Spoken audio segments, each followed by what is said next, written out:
Okay, how to move to New York City. In this article, I'm going to give you a couple tips on what to do if this is your first time moving there. Um, okay, so basically, every sort of article I've read so far tells me that you need a lot of money saved up to move there. Even though it's an expensive city, it's totally not the case. You don't need a lot of money to move to New York City. There's plenty of alternatives.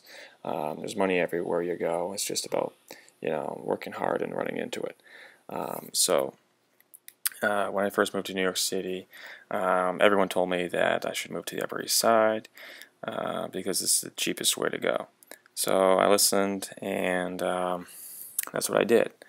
I moved to 85th and 3rd, which was a block away from 86th and 3rd, which the express stop is there, which is if you can live near an express stop, you want to live near an express stop. That's the quickest way to get to places. So I looked on Craigslist, called on an ad that I liked, met with a broker. We eventually looked at 6 or 7 apartments, and finally found one that I took that day. It was a no-fee apartment, which means I didn't have to pay the broker a fee, a one-month fee. So who does pay the fee? The management company. The management company. There's a lot of management companies in New York City. There's probably like 10 or 12 really big ones. But all these brokers, basically, all these brokers and agents, they get the list from the management company, and then they pick out the sort of appetizing ones, and then they put them on Craigslist, and then they get you to look at them, and they make a commission off it.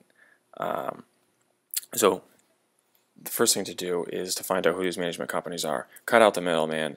Get rid of the broker, and you can just go look at these places yourself. But when you go to these management companies, bring an ID, bring about $10, because they're going to need it as a deposit for the keys. Otherwise, people are just not going to bring the keys back.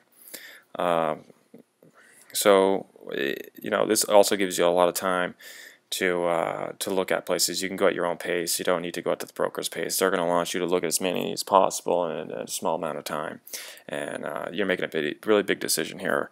It's a year-long thing you're going to be signing. You can negotiate with these guys almost better than a broker can, because they're necessarily not going to be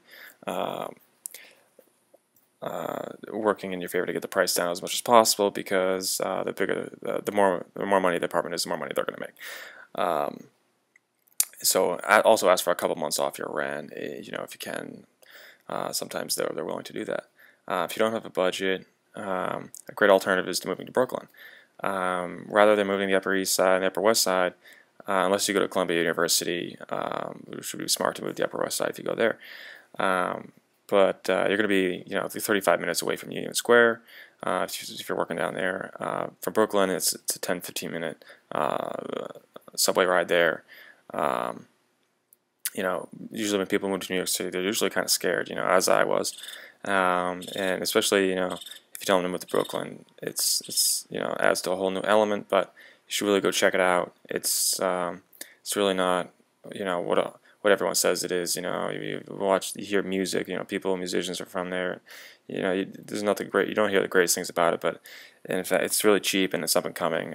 Especially if you're an artist, there's a lot going on there. It's back in the day, the Lower East Side used to be the artist scene, but now it's really Williamsburg. It's a beautiful area. If you work in business, everyone says the hipsters live there, but it's a great place if you're a hipster or not.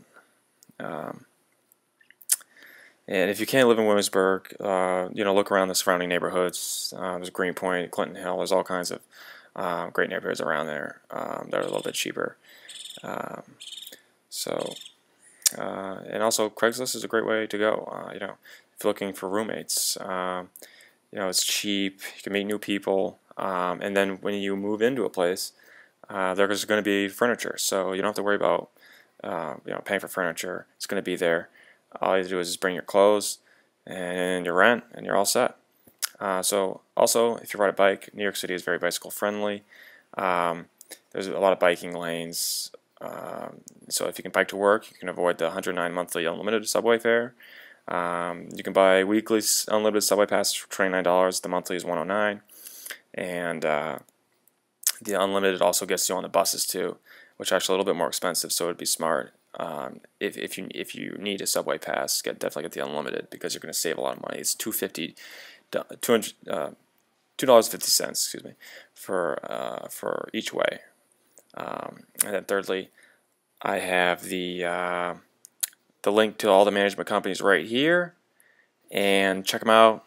Call those guys, take a look at what they have. You won't be disappointed. Go that route. Don't go with a broker, and especially if you're looking to save money, you're going to be able to go at your own pace. Okay, I hope this helped. Good luck in your move, and bye-bye.